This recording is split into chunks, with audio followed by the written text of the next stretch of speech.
twongeye kubaramutsa amahoro y'Imana bane namwe nshuti zacu bene data aho muri hose mugubwe neza ku mpande zigiye zitandukanye zigize iyi si. Umuntu wese Imana imugirire neza, ukomeze ubone ikiganza cy'Imana mu buzima bwawe, ukomeze ugendererwe n'Imana, Imana ikomeze ikube hafi cyane.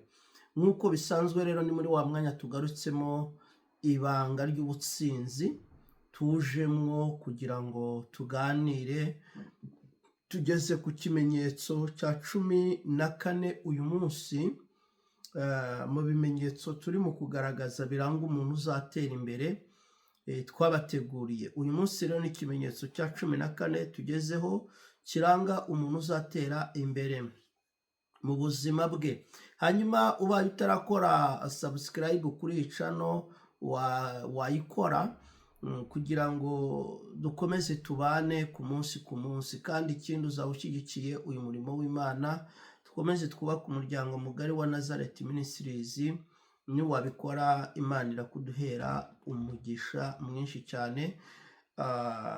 Ndumva nta kintu kindi biri bugusabe uretse kureba ahari akazogera ugakozaho urutoki rwawe, kandi bidukoreza udufashije cyane. Yesu aguhe umugisha mwinshi. Ikindi video uyibonye ujye uyisangiza inshuti zawe. Ikimenyetso cya 14 rero kiravuga ngo uyu muntu uzatera imbere uzasanga yubaha ababyeyi. Kubaha ababyeyi, yubahiriza rya tegeko rivuga ngo wubahe so na nyoko. Ntabwo ushobora gutera imbere uriho umuvumo w'ababyeyi. Ndasubiramo kandi iki kintu ndagira ngo tukitondere cyane. Ntushobora gutera imbere uriho umuvumo w'ababyeyi. Ntabwo bikunda. Ndaza kuvuga ababyeyi rero mu buryo butatu. Ndavuga ababyeyi mu buryo butatu cyangwa bune. Murazi ko Imana yo ni umubyeyi wacu, twese dukomoka kuri yo. Imana ni umubyeyi. Iyo yoyo ni ngombwa kuyubaha, ukayubaha uko biri kose, ukayubaha. Kuko Imana nayo iyo turebye muri Bibiliya dusanga abantu batagiye bayubaha, Imana yaragiye irekura imivumo ikabazaho. Iyo turebye mu gitabo cyo gusubira mu byagezwe ibice 28 umurongo wa 15, haba ngo ariko nutumvira Imana imivumo yose izakuzaho ikugereho.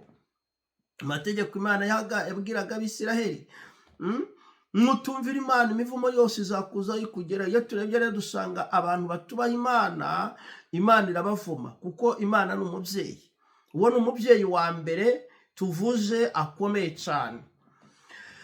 Umubyeyi wa kabiri ukwiye kubaha ni umubyeyi wo mu maraso. Umubyeyi wo mu maraso, papa, mama, abo ni abantu bakomeye mu buzima bwawe ukwiye kubaha niba ushaka gutera imbere. Kuko iyo turebye dusanga iyo udashoboye kubaha abo babyeyi, nabo umuvumo ushobora kukugeraho uturutse ku babyeyi, kuko uca mu maraso. Iyo umubyeyi akuvumye, ibyo akuvumye biragukurikira, ibyo akuvumye biragufata. Mubyeyi w'umubiri wawe mubamufatanye biciye mu maraso, kuko umubyeyi aba yaragaburiye umwana biciye mu cyo bita uruzogi rwiwe, umukondo wiwe. Nuwa ngo umwana n'umubyeyi barafatanye. Rero umwana iyo adashoboye kwitwara neza ku mubyeyi, umubyeyi ashobora kumuha umuvumo kandi ukamufata. Niba ushaka gutera imbere, itoze kubaha umubyeyi wawe. Ababyeyi bawe ububahe, ubumvire, ububahirize kugira ngo ubone umugisha, kuko umubyeyi aguhesha umugisha cyangwa akawukwima. Iyo turebye dusanga Isaka yahesheje umugisha umwana we witwa Yakobo. Yamuhesheje umugisha. Arangije abwira Esawu, aramubwira ngo wowe dore uyu nguyu uzakorera Yakobo. Aramubwira ati kuko Yakobo we abonye umugisha, kuko murazi Yakobo yaramaze kuriganya umugisha wa Esawu. rero reka dukomeze. Uwo ni umubyeyi wa kabiri ahesha umugisha umwana we. Umubyeyi wa gatatu tuvuga ni umubyeyi wo mu buryo bw'imwemwe.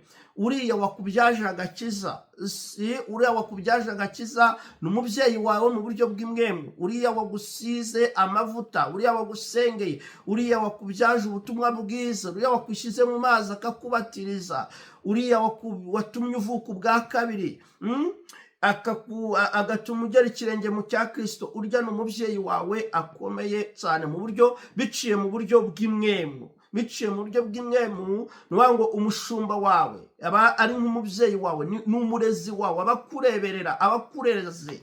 Rero uwo nawe ni uwo kumwumvira kandi ukanamwubaha. Ntugahangane n'umuntu w'umushumba wawe, ntugahangane n'umuntu wasizwe, ntugahangane n'umuntu wakubyaje ubutumwa bwiza, ntugahangane n'umuntu wakubatije, ntugahangane nawe ngo uterane nawe amajambo. Mwubahe, umwumvire, kuko ijambo yakwaturaho ryakugiraho imbaraga. Uyu munsi wa none ni nazo ngorane zihari. Abantu benshi bari ko baragendana imivumo bakuye mu bakozi b'Imana. Abantu benshi bari ko baragendana imivumo bakuye mu bashumba babo.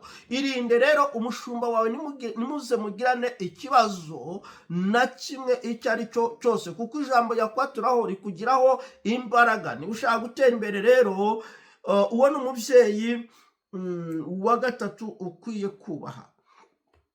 Reka mvuge umubyeyi wa kane, hanyuma niturangiza dusenge Imana. Uyu munsi ndavuga icyo kimenyetso kimwe cyonyine cya 14. Umubyeyi wa kane rero ukwiye kubaha kandi cyane niba ushaka gutera imbere, n'umubyeyi witwa igihugu cyawe. Ndasubiramo, igihugu cyawe. Ntuzigere na rimwe ugambanira igihugu cyawe. Ntuzigere na rimwe, ndasubiramo, ntuzigere na rimwe ugambanira igihugu cyawe, kuko igihugu ni umubyeyi. Igihugu ni ingobyi ibiguhetse, kuko umuntu wese agira gakondo, umuntu wese agira inkomoko. Inkomoko yawe rero ni igihugu kiracyo wavukiyemo, igihugu cyawe. Ntukakigambanire. Igihugu ni ikintu gikomeye cyane, kuko igihugu kimeze nk'ingobyi iba yaraguhetse. Uwo ni umubyeyi wundi wa kane, igihugu cyawe. Igihugu rero uracyubaha, igihugu uragisengera. Iyo tuvuga igihugu tuba tuvuga abategetsi baba bakiyoboye, urabasengera. Ntabwo wowe nimba uri umuntu uzi Imana uba ukwiye kugenda hariya ngo uhangane n'abayobozi cyangwa abategetsi bawe ngo uterane n'abo magambo. Oya, ahubwo urabasengera, kuko Bibiliya ivuga ngo nta buyobozi na bumwe budashyirwaho n'Imana. Ubuyobozi bwose bushyirwaho n'Imana. Iyo ubuyobozi rero bugiyeho bukitwara nabi, wowe ntuhangana nabwo, ahubwo urabusengera. Imana yabushizeho ntizamenye ingene ibigenza. Izamenye ingene ibigenza. Rero ntugahangane. Niba ushaka kuramba, niba ushaka gutera imbere, ujye wubaha igihugu cyawe. Ibyo ni byiza. Ibyo iyo ubyubahirije biragufasha mu buzima bwawe, kandi biguha n'amahoro. Biguha n'amahoro. Ntugahangara abategetsi, ntugatukane n'abategetsi, ntugacokorane nabo, kuko umutegetsi afite imbaraga. Arakwica cyangwa akagufunga, cyangwa ubuzima bwawe akaburangiza burundu. Niba uri umunyabwenge rero, urinde ururimi rwawe, wubaha igihugu cyawe, usengera abakirimo. Ibyo nubikora uzaba uri umunyabwenge. Imana yo mu ijuru ikugirire neza cyane. Abami ni abantu bakomeye, ni abantu bo kubaha, ni abantu batari abo kumenyerwa. Iyo uri umunyabwenge ubaha ubwami. Ubwami urabwubaha kandi ubwami ukabuyoboka, ubundi ukabusengera. Iyo Imana yabushizeho imenya ingene ibigenza. Wubaha igihugu cyawe rero ahantu uri hose. Iyi video ndazi neza ko ishobora kuza kuba itari bugushimishe, ariko nagira ngo nkubwire ngo iryo ni ibanga ry'abanyabwenge. Yesu aguha umugisha. Iyo wubasha igihugu, koreramo ibintu byawe neza, ukagira amahoro, ugatera imbere, ugatekana. Yesu akugirire neza rero, aguhe umugisha nimba wumvise ibyo nkubwiye. Data, ndagushimira mu izina rya Yesu kubw'ubutumwa, nibuherekezwe n'imbaraga zawe kandi bukore icyo ubutumye gukora mu mitima y'abana bawe, mu izina rya Yesu senze nizeye, amen. Imana iguhe umugisha, ubu butumwa ubusangiza inshuti zawe. Yesu aguhe umugisha.